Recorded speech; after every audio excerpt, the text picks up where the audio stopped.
Randy Moss, ESPN NFL analyst, inducted into the Vikings Ring of Honor on 9/11. Vikings hosting the Saints Monday Night Football, the 2017 season opener. And Randy joins us now. Randy, good morning. Congratulations. How are you? Good morning, man. Appreciate you having me on, man. What's going on? How you doing? What do you make of when you see trash talking in the NBA, Draymond Green and LeBron James? Is that really trash talking? And did you have anything like that in the NFL?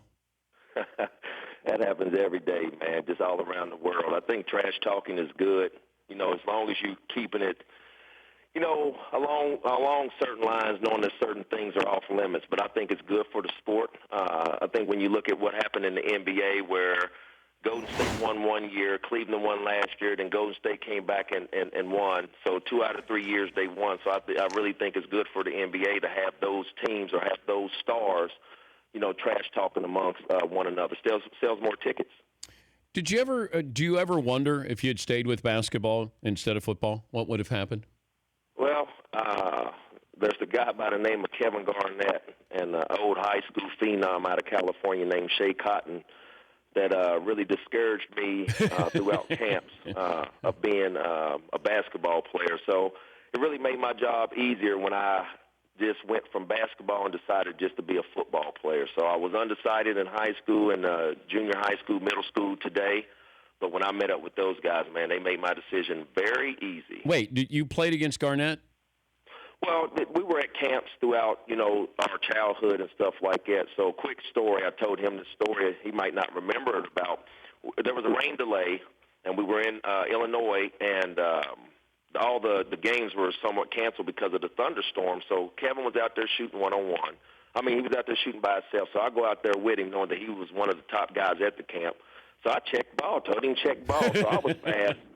Being from West Virginia, I was the top athlete from West Virginia, so I tried to take him to the rim. Kevin climbed all the way up on the backboard above the bank box and pinned my ball up against the backboard, and I just couldn't believe it. First time I've ever seen that. So throughout the week of the camp, these guys were all year-round basketball players, and I was more of a seasonal athlete. So I got discouraged knowing how good those guys were, and it just made my decision easier to stick with football. So KG retired you that day.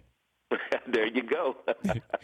Yes, he did. So you get this honor going into the Ring of Honor with the Vikings. What is there one moment with the Vikings that stands out over all the other ones? No, I really don't have any really moments that stand out. I think that throughout my tenure there in Minnesota, my second stint there also, there was just a lot of great memories. Just being able to be in the Metrodome. And the biggest thing for me was I played outside for so long, through high school, even in college. So being able to get, adjusted to being in the Dome each and every week, I thought was really an advantage for us being the home team. So I don't really have any one memories. I just love playing the game and love being in that Dome. And then my favorite team to play against was Green Bay and competing against Brett Favre. So I just take a lot of memories with me.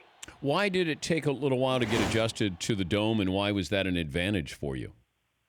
Well, I really think that, being outdoors, you really got to – you've been playing – I've been playing outdoors since, Pop Warner Midget League, so I've always been used to, the sun, and you don't really get a lot of night games, and if you get a lot of night games, you got to get used to lights and things like that.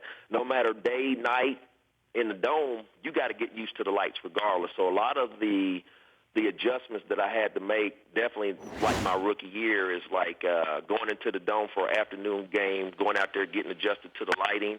But then second of all, being able to have the fans and that noise going up and coming back down to the ground. So I think there's been some games where, I'm standing right next to one of my teammates and could not hear what we were talking about just because the excitement of the game. So I think that in domes like that is when you really feel the energy coming from the fans, and I thought that was an advantage that we really took advantage of at times. Who would be the quarterback you'd want to catch one more pass from? One more pass from? Oof. I'd have to go up there with my boy Tom, man. I'd have to say Tom. I think that there's a lot of quarterbacks that I did have success with. I had some great times with Culpepper. I loved playing with Jeff George. I loved playing with Gus Farrat. Loved playing with Tom Brady. But just being able to catch one more pass, man, I would love to catch one for Tom. But the quarterbacks that I just named, man, were good quarterbacks. We understood one another. And I always like the quarterback that can just get it to me. Don't put a lot of floating in the air, a lot of balloon balls. I don't like that. Get me the ball so I can make something happen. And those guys that I named were able to get me the ball and make it happen. But if you ask me one more pass, man, I'm going with 12. 12, give me one more. Give me a Tom Brady story that I haven't heard. Oh, man, a Tom Brady story you haven't heard. Well, I really don't really have any. I really think that. Did he ever yell at you? No, never yelled at me. One funny story is the year that he got hurt. This is one of probably the best memories that I'll take from being up there playing with the Patriots was we played Kansas City, and Tom ended up tearing his knee on the play. Mm-hmm. He threw the ball to me. I was having back spasms that day, so I wasn't really even supposed to play that game. I sucked it up. Week 1, I played. He got hurt on the play. He threw the ball to me. I laid down gingerly on the ground because I didn't want to get hit because my back was messed up.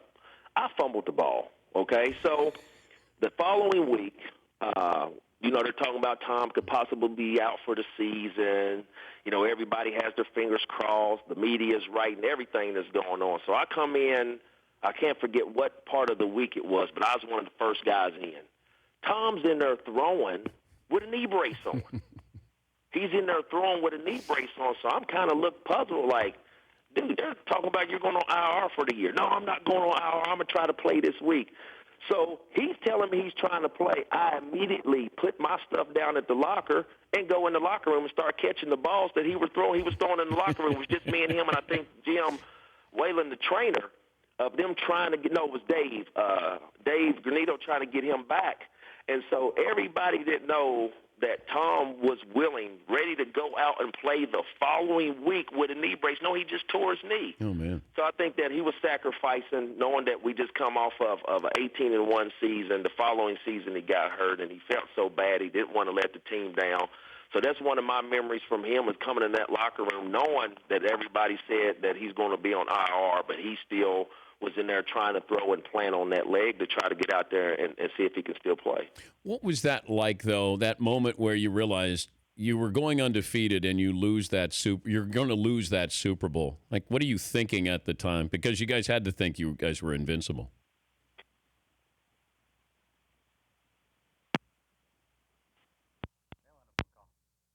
There you go. It was that painful. Yep. Actually, yep. He just hung up on me. Still can't talk about it. I can't talk about it. Disrupted cell phone service. Just can't talk about it right now. It's a hell of a question, too. Do you think Belichick is there he's got some button that he can press if you're going to say something about the Patriots, something that could be revealing that all of a sudden I click? Let's go back to that Kevin Garnett story, Randy. Damn it. Fritzy, it's okay if Fritzy's trying to call him back there. Yeah.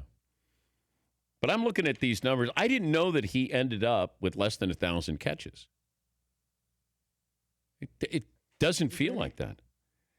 He ended up 18 receptions shy of 1,000 in his career. Did you hang up on me? Was that a tough question for you to answer there, Randy? I think I was getting scared to answer the question. So, But what was that feeling like? You guys were invincible. You're undefeated. And at what point in that game did you go, we're in trouble here?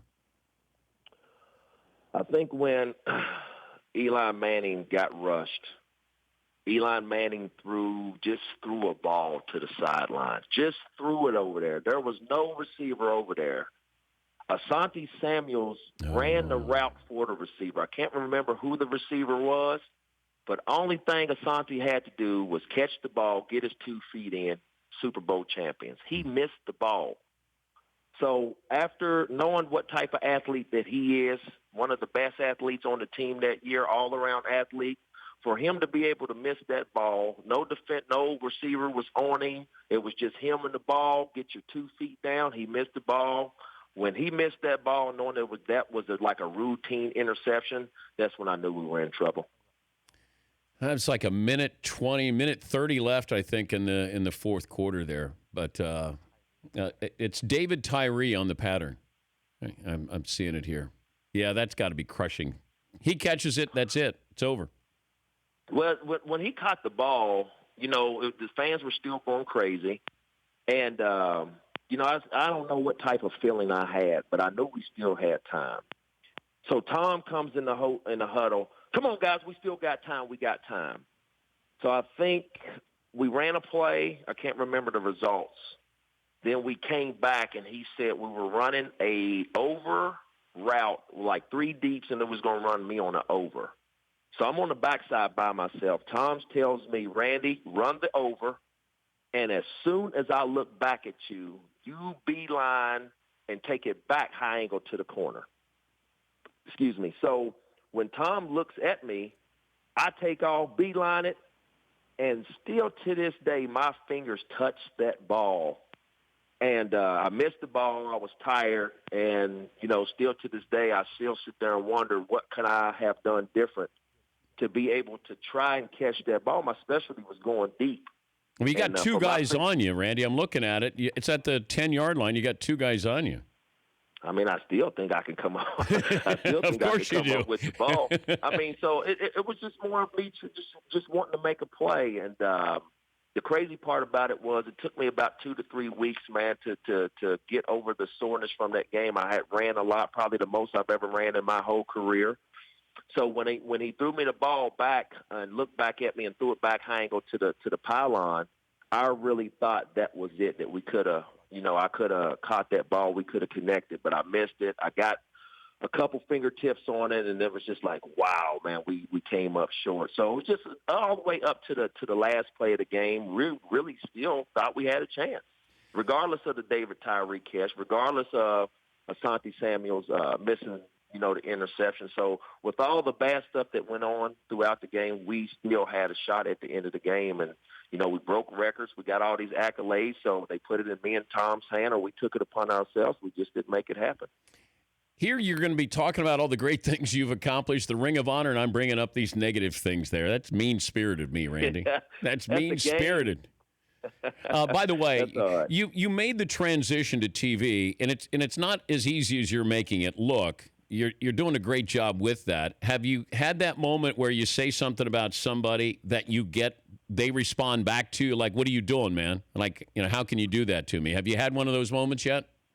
No, I try. I really take pride. And when I say I really, really take pride in not trying to do that, I think if there's a guy out there just putting bad football on the field, or is there a coach that's putting bad coaching on the field, then of course they're going to get called out. But I think that everything that I've experienced, from people just trying to sell papers or people just trying to get a story or some recognition, I've been through a lot of that throughout the course of my career, so I know what it feels like. So for me to be able to do that to some other man, I'm trying my best to stay away from that. I don't want to be that type of analyst. I really don't. Well, congrats on the Ring of Honor, and next time you're on, we'll just talk about all the positive things that you did in your career, not losing the Super Bowl. It's all right, man. It comes with the territory, man. I enjoyed the time. I appreciate you. Thank you, Randy. The Dan Patrick Show, weekday mornings on Audience.